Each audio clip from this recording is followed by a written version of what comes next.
देखा, आत्मस्थ योगी, आत्मा में स्थित योगी बाह्य क्रिया को करता हुआ भी उसका कर्ता नहीं होता है। अपन जो आत्मा में स्थित जो योगी होता है ना, वो बाहरी क्रिया कर रहा है पर उसमें कर्ता नहीं होता है। क्यों नहीं होता है? इसका समाधान करते हुए आचार्य पूतपाद स्वामी ने आगे की कारिका को कारिका को लिखते हैं। अब इसमें इस कारिका में 41 नंबर की गाथा ही सुनते हैं महाराज जी की आवाज में। ब्रुवन्नपि हि न ब्रूते, गच्छन्नपि न गच्छति, स्थिरीकृतात्मतत्त्वस्तु पश्यन्नपि न पश्यति। हाँ, पश्चन्नपि न पश्यति, यानी कि किंतु आत्म तत्व में स्थिर रहने वाला, जो आत्म तत्व में स्थिर रहने वाला बोलता हुआ भी, जैसे बोल रहा है वो नहीं बोलता है, बोलता हुआ भी नहीं बोलता है, चलता हुआ भी नहीं चलता है, और देखता हुआ भी नहीं देखता है। सारे काम कर रहा है, बोल भी रहा है, चल भी रहा है, देख भी रहा है, लेकिन वो ना तो बोलता है, ना चलता है, ना देखता है, क्योंकि वो उनमें इंटरेस्ट नहीं लेता है। इंटरेस्ट नहीं लेता। बस वो कर रहा है लेकिन उसमें कोई अंदर नहीं घुस रहा, क्योंकि वो आत्म तत्व में लगा हुआ हो, उसके लिए बाहरी क्रियाएं करते हुए भी ना करते हुए के बराबर है। ये मेन बात है। यद्यपि बोलते हुए दिखते, यद्यपि बोलते हुए दिखते, तद्यपि बोलते कभी नहीं, चलते जाते हुए दिखते फिर भी चलते कभी नहीं, आत्म तत्व स्थिर जिनका, उनकी जाति महिमा कहीं नहीं, महिमा भी कहीं नहीं दृश्य जाती। देखते हुए, दस देखते हुए दिखते, दस देखते हुए दिखते, किंतु देखते कभी नहीं। वो दिखते तो हैं कि दृश्य देख रहे हैं, पर वो देखते कभी नहीं, देखते है ही नहीं, वो कुछ भी नहीं देख रहे। वो बीच सभा में बैठे हुए हैं लेकिन सभा की तरफ देख ही नहीं रहे, क्या है क्या नहीं, कोई उनको इंटरेस्ट भी नहीं उसमें, वो अपने आत्म तत्व में लगे हुए हैं। जिसने अपनी आत्म तत्व को स्थिर कर लिया, आत्म तत्व को स्थिर कर लिया, पर पदार्थों से अपना मुख मोड़ लिया, ऐसे मुमुक्षु बोलते हुए भी नहीं बोलता, जाते हुए भी नहीं जाता, और देखते हुए भी नहीं देखता। उसका मतलब यह है कि ज्ञानी मुमुक्षु किसी भी क्रिया को करते समय उसमें आसक्त नहीं होता है। बस ये मेन बात है, उसमें आसक्त नहीं होगा वो, आसक्ति जली, उस क्रिया कर रहा है पर उसमें आसक्ति नहीं है। किसी भी क्रिया में राग द्वेष का भाव नहीं करता, प्रत्येक क्रिया करते समय विरक्ति का भाव रखता है कि विरक्ति है, बस ठीक है, कर रहा है पर वो आसक्त होकर नहीं कर रहा। मुमुक्षु को ज्ञात होता है कि इस इन पर पदार्थों पर मेरा कोई प्रयोजन सिद्ध होने वाला नहीं है। ये जो पर पदार्थ है, इन पर पदार्थों से मेरा कोई प्रयोजन सिद्ध होने वाला नहीं है। ये जितने पर पदार्थ है इससे मेरा कोई प्रयोजन सिद्ध नहीं होगा। इस सिद्धांत पर उसका दृढ़ विश्वास होता है, पक्का विश्वास होता है कि पर पदार्थ क्या है, तो उसमें मेरा कोई प्रयोजन नहीं सिद्ध होगा। इसीलिए वह बाह्य पर पदार्थों के बीच क्रिया करते हुए भी ज्ञाता दृष्टा रहता है। लोगों को देखने में आता है कि वह हमें देख रहा है, लेकिन वह कहाँ क्या देख रहा है यह हम नहीं समझ पाते। वो लग रहा है कि महाराज जी हमें देख रहे हैं, पर वो क्या देख रहे हैं ये हमें समझ में नहीं आता। बोलते हुए भी उनका क्या दृष्टिकोण होता है वह हमें ज्ञात नहीं होता है।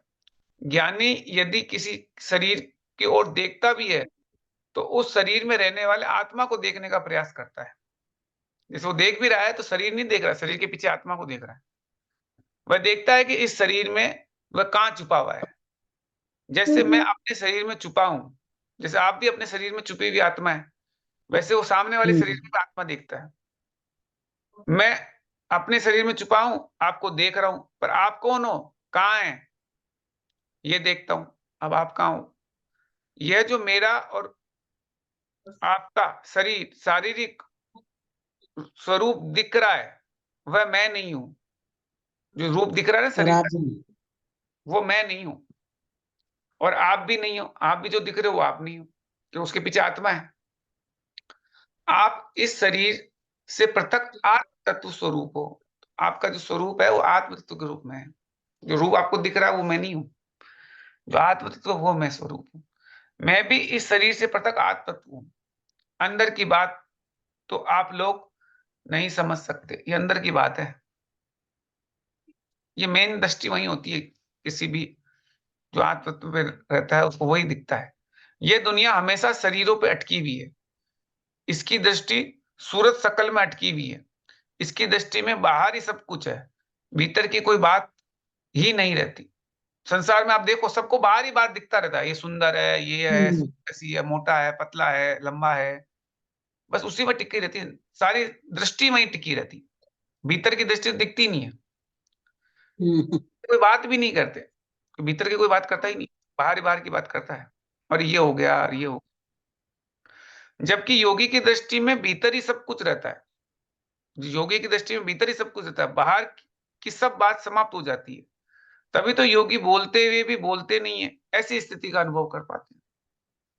ये मेन बात। लगता ऐसा है कि मानो ये तो बच्चों का खेल जैसा है, लेकिन ध्यान रखो, ये सामान्य खेल या बच्चों का खेल नहीं है। ये तो आत्मदृष्टि का एक अनोखा खेल है। इस अनोखे खेल को जो खेल लेता है, उसे अन्य किसी दूसरे खेल खेलने में जरूरत ही नहीं रहती, जरूरत ही नहीं होती है उसको। एक बार ये खेल लोगे ना आप, अपने अपने आत्म तत्व को पहचानो, सामने वाले को भी आत्म तत्व की तरफ दृष्टि रखो, तो आप देखते हुए भी देखोगे नहीं। आप क्या देख रहे हो? आप वो देख रहे हो कि ये ये मेरा बेटा है, ये मेरा वो है, रिश्तेदार है, ये सब क्या है? ये बाहर आपकी दृष्टि शरीर पे टिकी हुई है। अगर उसके अंदर की आत्मा को देखोगे तो सब एक ही है, सब आत्म तत्व एक जैसे। वो खेल है। उस इस अनोखे खेल को जो खेलता है, उसे दूसरे खेल खेलने की जरूरत नहीं। अब उसके बाद अगला कारिका आती है, 42 नंबर की कथा है, उसकी शुरुआत है। अध्यात्म, जो जो आत्म ध्यानस्थ योगी वस्तुओं को देखकर भी ये क्या है, किसकी सदस्य है, आदि विकल्पों को नहीं करता है। जैसे ये किसके साथ मिलता हुआ है, ये सब वो तो उसमें मैच कर रहा है, ये उसमें विकल्पों में नहीं जाता, किसके जैसा दिखता है ऐसे नहीं। सदस्य किसके सदस्य, ये नहीं देखता। यहां तक कि आत्म तत्व को छोड़कर शरीर के बारे में विचार नहीं करता। इसी विषय को स्पष्ट करते हुए आगे आचार्य महाराज कहते हैं। अब आचार्य महाराज भाई 42 नंबर गाथा में क्या कहते हैं? किमिदं कीदृशं कस्य कस्मात् क्वेत्य विशेषयन् स्वदेहमपि नावैति योगी योगपरायणः। योगी योग परायण, योग परायण यानी आत्म ध्यान में लगा हुआ योगी साधक, यह क्या है, कैसा है, किसका है, ये सब किस कारण से है, कहाँ है, इस तरह विशेष विचार ना करता हुआ अपने शरीर को भी नहीं जानता है। ये बात है। ये सब बात दिमाग नहीं लगाता, ये क्या है, कैसा है, किसका है, किस कारण से है, कहाँ है, इस तरह का विशेष विचार नहीं करता है। तो वो उसका अलग ही ध्यान होता है पूरा। ये सब क्या है, क्यों है, किस विध, कब से, किसका, किससे, इस विध चिंतन करता करता जो निज चित्त में फिर से अपनी काया की भी सुध बुध भूल कहीं खो जाता है, योग परायण योगी वह तो एकाकी हो जाता है। बस वो एकाकी हो जाता है। फिर वो ये सब चीजें वो सोचता जाएगा ना अंदर ही अंदर, तो ये बाहर की चीजों में दिमाग नहीं लगाता, वो अंदर ही अंदर सोचता रहता है कि ये मैं कौन हूं, मैं कहां से आया हूं, मैं कहां जा रहा हूं, ये सब बातों की बात करते करते एकाकी हो जाता है वो। तो ये चैतन्य तत्व की अनुभूति करने वाला योगी हमेशा अंतर्दृष्टि वाला होता है। वह आत्म तत्व के स्वरूप को जानता है, देखता है, उससे परिचित रहता है, उसी अंतस तत्व की अनुभूति का आनंद लेता है। उसके अतिरिक्त दुनिया के समस्त बाह्य तत्व की बात तो दूर, कोई बाह्य तत्व की बात तो दूर, वह तो शरीर संबंधी कोई भी विकल्प नहीं करता, शरीर का विकल्प भी नहीं करता, बाहरी चीजों को तो छोड़ो, उसमें भी कोई विकल्प नहीं है। आत्म तत्व की साधनारत साधक तो शरीर का भी कोई ख्याल नहीं रखता, शरीर की भी कोई ख्याल नहीं रखता वो, क्योंकि उसमें लगा हुआ साधना में। ये शरीर क्या वस्तु है, इसका स्वरूप क्या है, किसके सदस्य है, इसका स्वामी कौन है, इसकी उत्पत्ति किसमें होती है, ये कहां पर रहता है, इत्यादि विकल्प को भी नहीं करता है वो कुछ उस विकल्पों में भी नहीं रहता। इस शरीर का ये कौन है, स्वामी कौन है, सब शरीर की चिंता ही नहीं करता। शरीर भूखा है, शरीर प्यासा है, सुख सुविधा में है या कष्टों में है। शरीर किस में, सुख सुविधा में है, कष्टों में है, ऐसा भी कोई विकल्प नहीं करता। वो विकल्प करेगा ही नहीं शरीर संबंधी। योगी जब शरीर संबंधी को चिंता नहीं करता है तो दुनिया के अन्य समस्त बाह्य वस्तुओं की चिंता करने का तो प्रश्न ही नहीं उठता। जब शरीर की चिंता नहीं कर रहा है तो बाकी चीजों की तो क्या चिंता करेगा। जो सामने शरीर से तो आदमी इतना जुड़ा हुआ रहता है कि तो उस शरीर की भूख प्यास की चिंता नहीं है उसको, तो बाहर क्या हो रहा है उसकी क्या चिंता करेगा, उसके तो प्रश्न ही नहीं उठता। महा उपसर्ग परिचयों के आने पर भी योगी का ध्यान आत्म तत्व की ओर से विचलित नहीं होता है, किंतु इस स्थिति में भी साम्य भाव से बना रहता है। वो कोई भी परिचय आ जाए, उपसर्ग आ जाए, तो वो साम्य भाव रहता है उसमें। साम्य भाव ही योगी का सम्यक चारित्र है, हमेशा समता रहता है। रत्नतय की वृद्धि एवं उसकी सुरक्षा साम्य भाव से होती है। साम्य भाव योगी के जीवन का वैभव होता है, जिसे वह हमेशा संभाल कर रखता है। साम्य भाव योगी के जीवन की शोभा होती है। वो साम्य भाव नहीं छोड़ता कभी भी, कुछ भी हो जाए। अंतस तत्व के अनुभव में लीन हुए योगी अंतस तत्व के बारे में भी प्रश्न रूप चिंतन नहीं करता है। उसका प्रश्न रूप में चिंतन नहीं होता अंतस तत्व का। जैसे आत्म तो क्या है, कैसा है, किसका है, क्यों है, कहाँ है इत्यादि विकल्पात्मक आत्मचिंतन भी नहीं करता। आत्मा किसी भी ऐसे सवाल, आत्म तत्व का भी ऐसे चिंतन नहीं होता। विकल्प विकल्प वाले शरीर की तो नहीं करता, आत्मा के भी नहीं करता, विकल्प वाला। वह योग पर्याण जो योग पारायण योगी आत्म योग में लीन हो जाता है। दुनिया क्या है इसका विचार नहीं करता है, वरन दुनिया में मैं कौन हूं, इस प्रश्न के उत्तर में अपने चैतन्य तत्व के चिंतन में आत्म ध्यान में खो जाता है।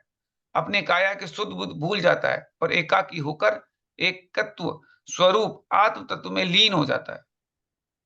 वो आत्म तत्व में लीन हो जाएगा पूरा। योगी का जीवन तुम तुम्हारे में, हम हमारे में, इस प्रकार पृथक दृष्टि से सहित होता है। तुम तुम्हारे में, हम हमारे में, इस प्रकार की दृष्टि होती है पृथक। तुम अलग, मैं अलग। ये संसारी प्राणी मोह से वशीभूत होकर पर वस्तुओं को अपना मानता है। अपन क्या करते हैं, दूसरे चीजों को अपना मानते हैं कि ये मेरा बेटा है, मेरा ये है, मेरा ये रिश्तेदार है, तो ये पर वस्तु को अपन मानते हैं अपना। इस जग में भ्रमित बुद्धि के कारण हिरण के भांति रेत को जल समझकर दौड़ दौड़कर उसे पाने के लिए भ्रमण करता रहता है। भटकते भटकते आखिर में हताश होकर थक कर जल को तो प्राप्त नहीं कर पाता है, किंतु जल की खोज में अपने प्राण ही गंवा देता है। हिरण हिरण अपने क्या है, भागते भागते प्राण ही गंवा देता है। सोचो, विचार करो, क्या उसी हिरण की भांति संसार में हमारी दशा नहीं हो रही है। हम भी तो चेतन और अचेतन वस्तुओं में मोह से उत्पन्न भ्रम के कारण भेद नहीं कर पा रहे हैं। यह शरीर और आत्मा अनादि संबंध से सहित है। उस एकत्व के प्रति हमारी भेद दृष्टि नहीं जाग पा रही है। आचार्य कहते हैं बिना प्रयत्न के कुछ नहीं होता है। देखो, दूध में जल मिला है और उसको पृथक करना हो तो प्रयत्न आवश्यक है। बिना बिना आपको एफर्ट लगाए अलग तो नहीं कर सकते हो दूध और पानी को, एफर्ट तो लगाने पड़ेंगे। वैसे शरीर आत्मा मिली जुली है, दूध पानी की तरह एक में हुई हुई। बिना प्रयत्न के, बिना पुरुषार्थ के कोई भी कार्य सफल नहीं होता है। फिर इस मोक्ष मार्ग में हम अपना पुरुषार्थ जागृत क्यों नहीं करते। यहाँ भी यही विश्वास बनाए रखना चाहिए कि धर्म पुरुषार्थ एवं मोक्ष पुरुषार्थ के बिना कभी भी मुक्ति संभव नहीं है। तो बिना आप पुरुषार्थ करो, थोड़े पुरुषार्थ तो करनी पड़ेगी ना, मोक्ष पुरुषार्थ, धर्म पुरुषार्थ, तभी मुक्ति मिलेगी। आप लोग प्रतिदिन 12 बार जो 12 भावनाओं में चिंतन करते हैं, उसमें अन्यत्व भावना का भी चिंतन करते हैं। तो ये अन्यत्व भावना है, 12 भावना में आती है। मोह रूप मग तृष्णा जग में मिठा जल चमके, मग चेतन निर्भम में उठ उठ दौड़े तक तक के, जल नहीं पावे प्राण गमा भटक भटक बटक बटक मरता, तू वस्तु पराई मोह में अपनी भेद नहीं करता। तू चेतन अरुदय अचेतन यह जड़ चेतन ये जड़ तो ज्ञानी, मिले मिले अनादि अनादि यतन यत्न ते ते बिछड़े बिछड़े, ज्यों पय अरु जो पानी। वो और पय का पानी। मतलब दूध, दूध और पानी की तरह हाँ, बहुत जुड़े हुए हैं। रूप तुम्हारा सब सो तो न्यारा, सब वेद सारा ज्ञान वेद करना, ज्ञान करना, जो लो जो पुरुष थके न पुरुष तो लो, सके न उद्यम तो सो लो चरण। उद्यम में करना। बस उद्यम करना है, थकना नहीं है आपको। अलग करना है जल और पानी को, जल और दूध को, शरीर और आत्मा को अलग करो। यानी कि स्वदेमपि नावते योगी योग परायण, अर्थात वह योगी जो कि योग परायण है, वह ध्यान के समय अपनी देह को भूल जाता है। मैं कौन हूं, कहां से आया हूं, ये सब क्या है, इन सभी प्रश्नों से उसका मन प्रश्नायित नहीं होता है। इस प्रकार की कोई छानबीन नहीं होती है। मैं मुनि हूं, यह भी याद नहीं रहता। बस मैं मुनि हूं, यह भी याद नहीं रहता। मनुष्य गति नामकर्म के उदय से अपने आप को औदैहिक भाव रूप में स्वीकार तो करता है, लेकिन पर्याय बुद्धि नहीं रखता, क्योंकि कर्मों के उदय के प्रभाव से वह ऊपर उठ चुका होता है, उठ चुका होता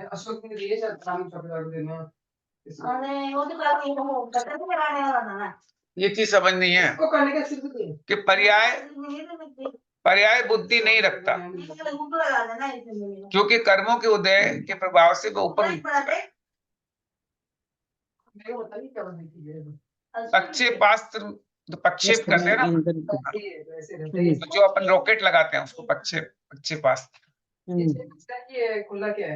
तो प्रक्षेपास्त्र में ईंधन की आवश्यकता कब होती है? प्रक्षेपास्त्र के द्वारा यान को जब तक कक्ष में प्रक्षेपित करते हैं तब तक ईंधन की आवश्यकता होती है। यानी जब अपन उसके उपरांत जब में। सैटेलाइट भेजते हैं ना हवा में रॉकेट के द्वारा, हाँ तो जो रॉकेट को हाँ हाँ। ईंधन की कब तक आवश्यकता होती है? जब तक कि वो जो आपका यान है वो कक्ष में एक बार ऑर्बिट में चला गया वो, उसके बाद उसी को ईंधन की आवश्यकता नहीं होती। शुरू में बहुत पावर चाहिए होती। उसी प्रकार परम समाधि में जाने के लिए दिगंबर वत्व आवश्यक होता है। जब आप समाधि में पहुंचने के लिए आप दिगंबर होना पड़ेगा आपको। समाधि के समय बाहर शरीर आदि में उपयोग नहीं रहता है।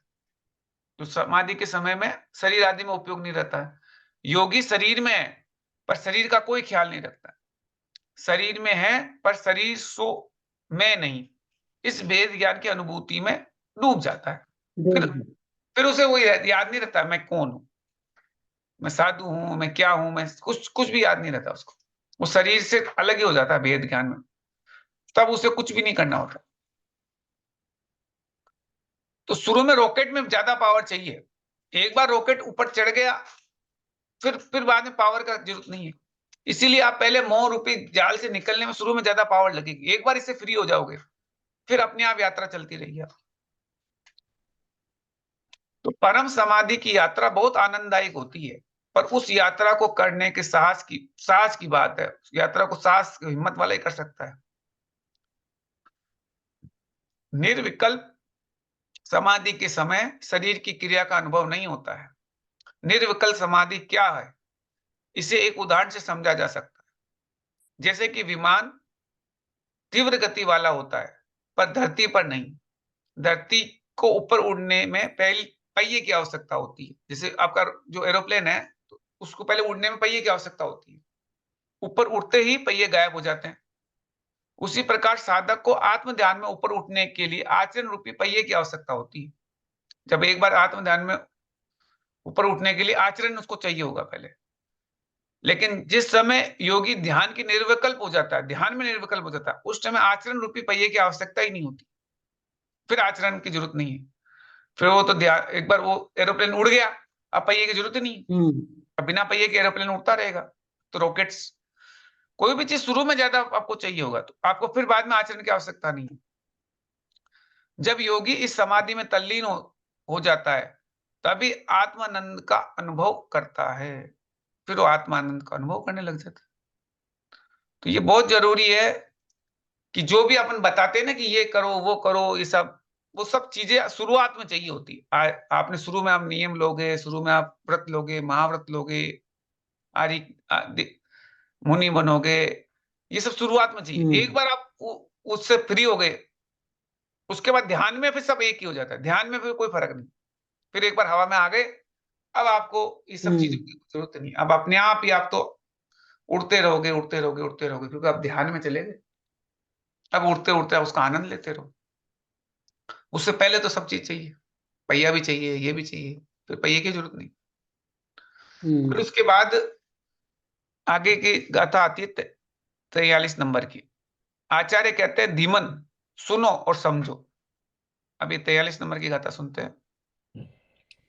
यो यत्र निवसन्नास्ति स तत्र कुरुते रतिम् यो यत्र रमते तस्मादन्यत्र स न गच्छति। न स न गच्छति, यानी कि जो जीव यत्र यानी जहां पर रहता है, जो जीव जहां पर रहता है वह वहां उस स्थान से प्रीति करता है। जैसे आप घर में रहते हो तो घर से आप प्रीति हो जाएगी, आपको लगाव हो जाएगा, जहां पे भी रहेंगे तो उस जगह उस स्थान के प्रीति करता है। और जो जहां रम जाता है वह उस स्थान से अन्य जगह नहीं जाता है। फिर आप घर छोड़ने की आपकी इच्छा भी नहीं होगी, वहां रम गए आप, अब आपको घर छोड़ने की इच्छा ही नहीं होगी। अरे यार अपन तो ठीक है, वहीं ठीक है, अपन और कहीं जाना ही नहीं चाहते, क्योंकि वहां पे आप रम जाते, क्योंकि वहीं रह रहे हो तो रम गए, अब छोड़ने की इच्छा नहीं होती। ये आदमी का साइकोलॉजी बता रहे हैं। जो भी मानव निवास करता, जहां कहीं भी पाया है, नियम रूप से उसने अपना वहां राग दिखलाया है। तो जहां पर भी रहता है वहां राग हो जाता है, इसलिए महाराज माता जी को विहार करने के लिए बोलते हैं, वो राग हो जाता है उधर जगह से। ये बात सही है एकदम। हाँ राग हो जाता है, ज्यादा देर तक उस जगह पे रहने पे राग हो जाएगा आपको। तो वो वहां अपना राग दिखलाया है। भाव चाव से जहां रम रहा, भाव चाव से जहां रम रहा, जीवन अपना बिता रहा, उसे छोड़कर कहीं नहीं जाता। छंद छंद यहाँ यहाँ यह बताया। यह बता रहा, वो छोड़ के कहीं नहीं जाएगा, वो कहीं पे भी हो, वो चाहे मणिपुर में हो चाहे जयपुर में हो, वो वहीं रहेगा वो उसको छोड़ने की इच्छा ही नहीं होगी उसकी। छुटना मुश्किल है ना। छोड़ना मुश्किल है क्यों, राग हो जाता है उस जगह। ये कहते हैं नियम रूप से उसने अपना वहां राग दिखलाया, राग दिखेगा। अब इसकी विवेचना करते हैं। अध्यात्म की अनुभूति करने वाला उच्च साधक योगी की ऐसी विलक्षण दशा कैसे संभव होती है? इस प्रश्न का समाधान में आचार्य कहते हैं, चूंकि अध्यात्म की अनुभूति की दशा अद्भुत दशा है, संसारी मोह प्राणी ने कभी इस अवस्था का अनुभव नहीं किया है, इसीलिए उसे इस बात का आश्चर्य होता है कि क्या कोई आत्म साधना की इतनी उच्च अनुभूति की शिखर पे पहुंच सकता है क्या? उसको लगता है ऐसे भी इतना ऊपर भी कोई जा सकता है कि साधना में इतना अच्छा ध्यान हो सकता है क्या, जो संसार में है। हाँ, क्यों नहीं पहुंचा जा सकता है? जो जिस क्षेत्र में रहता है, जो जिस कार्य का अभ्यास करता है, वह वहीं अभ्यस्त हो जाता है और उसी क्षेत्र में सर्वोच्च सफलता को प्राप्त करता है। जहां पे भी आप रहे ना, तो वहां पे आप लगे रहोगे, वहां पे उसका एक्सपर्ट हो जाओगे, सफलता मिल जाएगी। लोक में भी देखा जाता है कि जो मनुष्य जिस घर में, जिस गांव में, जिस नगर में, जिस देश में, जिस राष्ट्र में रहता है, वहीं उसका मन लगता है, वहीं उसे अच्छा लगता है, वहीं पर वह खुश रहता है। वो वहीं पे अच्छा लगता है उसको, वहीं पे खुश भी वहीं रहता है जहां वो रह रहा होता है। वह वहां से अन्यत्र जाना नहीं चाहता, फिर वो वहां कहीं से जाना भी नहीं चाहता, वो वहीं अपने यहीं ठीक है, अपने घर में ही ठीक है, अपने कहाँ जाएंगे, बैठे हैं यहाँ पे, बस वो कहीं जाना भी नहीं चाहता, क्योंकि उसको जहां रह रहा है वहां उसका मन लग रहा है, वो छोड़ना नहीं चाहता उसको। अब जैसे कोई भारतीय भारतवासी विदेश यात्रा पे गया, तो वहां के वातावरण एवं सुख सुविधाएं और साधन को देखकर, जैसे वहां की सारी चीजें देख के, साधनों को देखकर तात्कालिक कुछ समय के लिए उन वस्तुओं के प्रति रंजायमान तो होता है। तो वहां पे घूमने जाता है तो बड़ा अच्छा लगता है यार, बढ़िया बढ़िया मनोरंजन हो जाता है उसका, रंजायमान हो जाता है। लेकिन अपनी विदेश यात्रा पूर्ण होने पर भारत लौट कर आता है, तो उसके मित्रगण एवं परिजन उसे मिलने आते हैं, तो पूछते आते हैं भी कैसे रहे, विदेश यात्रा की बातें होती है, क्या क्या हुई। उसी बीच में उसके मित्रगण उससे पूछते हैं कि हे, क्यों भाई, यात्रा कैसी हुई? बहुत आनंद आया होगा। तो आपने कैसा? मुझे भी सही सही बताओ कि वहां कैसा लगा। तब वह गहरी सांस लेते हुए बोलता है, क्या बताऊं? फिर वो अपने बोलता है गहरी सांस लेते हुए, यात्रा तो बहुत अच्छी रही, आनंद भी बहुत आया, परंतु परंतु परंतु क्या? क्या कहना चाहते हो? कहो, जल्दी कहो। तब वह बताता है कि यात्रा तो विदेश की करता रहा, लेकिन अपने भारत देश की हर पल याद आती रही। उसे अपने घर की याद आती रही, भारत देश की याद आती रही। सोचो, विचार करो, यात्रा विदेश की चल रही है लेकिन भारत की याद आ रही है। ये सब क्या है? बड़ा आश्चर्य है। बस यही स्थिति योगी की होती है। ये स्थिति योगी की भी यही होती है। जो योग कर रहा होता है उसकी भी यही स्थिति होती है। शुद्ध उपयोग अथवा निर्विकल्प समाधि की दशा में वह अपने देश में रहता है। तो जो जो शुद्ध उपयोग में चला जाता है तो वो अपने देश में चला गया। लेकिन कभी कभी जब योगी परम समाधि रूप देश से बाहर निकलकर शुभ उपयोग अर्थात विदेश यात्रा पे जाता है, तो अब वो क्या, शुभ उपयोग में लग गया, तो विदेश यात्रा होगी एक तरीके की। अपने आत्म आत्म जो ध्यान थी वो तो उसके उसका खुद का देश था, आत्मा तो उसकी खुद की है। लेकिन जब शुभ उपयोग में चला गया तो वो क्या है कि विदेश यात्रा पे चला गया एक तरीके से। तब सड आवश्यक रूपी वैभव में रहता हुआ भी बार बार परम अध्यात्म रूपी, जो अध्यात्म रूपी अपने देश को याद करता रहता है। तो जो जो उसको ध्यान में जो आनंद आया था ना, वो आनंद इसमें नहीं आ रहा। शुभ उपयोग, शुभ उपयोग भी करता तो है लेकिन उसको विदेशी टाइप लगता है। ठीक है, थोड़े दिन के लिए हम आए हैं, फिर वापस अपने आत्मा में लग जाए। तो जो जो जितनी भी क्रियाएं करते हैं महाराज जी, उस क्रियाओं को करते वक्त उनको लगता है मैं विदेश आया हुआ हूँ। जो क्रियाएं छोड़ के जब ध्यान में आते हैं तब लगता है मैं अपने देश आया हूँ। तो ज्यादा मन नहीं लगता उनको। ये सब बाहर के जितने भी होते हैं ना, जितनी भी क्रियाएं उनको करनी पड़ती है, लेकिन उसमें उनको मजा नहीं आता। उनको मजा किस में आता है? जब वो ध्यान में बैठते हैं, तब मजा आता है। ये बड़े बड़े स्टेज, बड़े बड़े ये लगा देते हैं, बड़े बड़े पंडाल, उसमें मजा नहीं आता उनको। उनको अपने कमरे में बैठ के ध्यान अवस्था आती है ना, पेड़ के नीचे बैठ के, उसी में मजा आता है, जब कोई डिस्टर्ब नहीं करे। वो उनका अपना देश लगता है उनको। अब इसमें कोई आश्चर्य की बात नहीं है कि योगी योग साधना करता है और उसके फलस्वरूप अपूर्व आनंद का अनुभव करता है। यही कारण है कि जब उसे अपनी आत्म साधना में अभूतपूर्व आनंद आता है तो उसे छोड़कर उसकी अन्यत्र में कहीं भी प्रवृत्ति नहीं होती है। तो प्रवृत्ति में उसमें मजा भी नहीं आता उसको। ठीक है, जाया हो एक बार, तो ये आप विदेश जाके देख लो, को मजा तो घर में ही आता है वैसे, कोई भी स्थिति नहीं। वो तो एकदम सही बात है। हाँ, विदेश में मजा नहीं मैं आता। फौरन जाके आई तो मेरे को लगा कि भारत ही ठीक है। भारत ही ठीक है अपना। और क्या, यहाँ से वहां से तो अच्छा है यहाँ पे। हाँ, वहां से तो अच्छा है। वही बात होती है, फॉरेन में इतना मजा नहीं आता जितना अपने अपने देश में आता है। अब उसके बाद गाथा नंबर 44 है। जब दूसरी जगह प्रवृत्ति नहीं करता है तब क्या होता है? उसे आगे के श्लोक में आचार्य कहते हैं। ये 44 नंबर का गाथा है। अगञ्छस्तद्विशेषाणां मनभिज्ञश्च जायते अज्ञाततद्विशेषस्तु बध्यते न विमुच्यते। बंधते न विमुच्यते, यानी उस शरीर आदि पर पदार्थों की विशेषताओं को न जानता हुआ अजान, अनभिज्ञ बन जाता है। और और उस शरीर आदि, जो पर पदार्थ है, शरीर आदि की विशेषताओं पे ध्यान न देने वाला कर्म से नहीं बनता है किंतु छूट जाता है। छूट गया। हाँ, क्योंकि वो अगर उस विशेषताओं में अगर नहीं करेगा ना, तो वो क्या है कि अनभिज्ञ रहेगा, तो फिर वो कर्मों से बंधेगा नहीं। नहीं तो कर्मों में बंधेगा ही। कर्म से छूटने का यही तरीका है। बाहर योगी जब ना जाता, बाहर का फिर ज्ञान कहाँ? बाहर का जब ज्ञान नहीं है तो विषयों का फिर नाम कहाँ? जब बाहर का कोई ज्ञान ही नहीं है तो विषयों का नाम भी नहीं है। विषयों का जब नाम नहीं है, रागादिक का काम कहाँ? फिर राग भी नहीं होगा, विषय नहीं होगा तो। रागादिक का काम नहीं तो बंद कहाँ? शिवधाम वहां। तो बस सीधा सीधा तरीका है कि आप बाहर नहीं जाओगे तो फिर आपको बाहर की चीजों से कोई ज्ञान नहीं होगा उसका।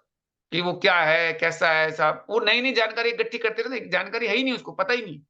जब बाहर की जानकारी ही नहीं है उसको, तो उसे विषय भी नहीं है उसके, वो विषय भी खत्म हो गए उसके बाहर के।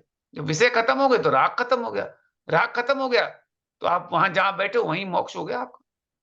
आपको मोक्ष के लिए कुछ करने की जरूरत नहीं, सिर्फ अंदर आना है, तो अब यहीं बैठे बैठे मोक्ष मिल जाएगा आपको,